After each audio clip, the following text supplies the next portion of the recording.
Comment est-ce que le Québec se compare par rapport aux autres provinces, aux autres territoires? Les 3/4 des Québécois disent avoir un médecin de famille, alors qu'en Ontario, c'est une proportion qui monte à 94%. Mais attention, on parle ici d'avoir un médecin de famille, pas forcément d'y avoir accès quand on veut. C'est important d'en mettre ça en perspective.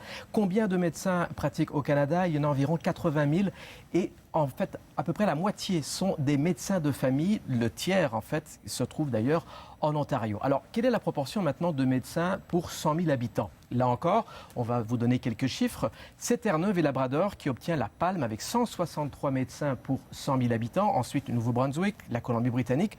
La moyenne nationale est à 110. Où se trouve le Québec? Eh bien, exactement sur cette ligne de la moyenne nationale. Ensuite, c'est l'Ontario avec 96 médecins pour 100 000 habitants.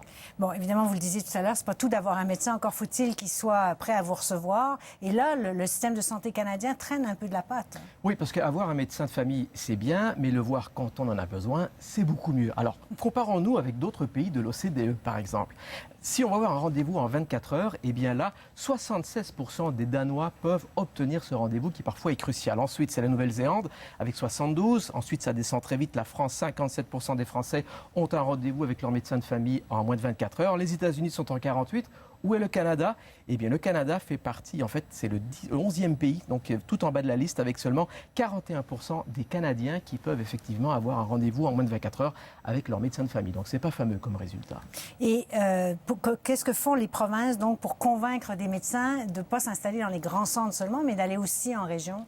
Alors là, évidemment, on n'attrape pas les mouches avec du vinaigre. Évidemment, ça prend de l'argent. Alors là, certaines provinces ont des plans différents. Par exemple, la Saskatchewan offre 120 000 $ aux jeunes médecins sur 5 ans pour ceux qui veulent aller s'établir un peu plus en région. Colombie-Britannique, on vous donne 50 000 quand vous commencez et après les 3 ans, vous recevez 50 000 $. L'Ontario, il y a des bourses d'études. L'île du Prince-Édouard, là encore, il y a des aides financières aux étudiants pendant 5 ans. Le problème, c'est qu'une fois que l'engagement est rempli, à ce moment-là, eh bien, la plupart de ces jeunes médecins vont dans les grands centres. Et là, évidemment, on se retrouve avec beaucoup de roulement et c'est pas toujours facile pour les gens en région d'avoir un médecin de famille et ça pourtant c'est très important. Merci de ces informations, Frédéric. Je vous en prie.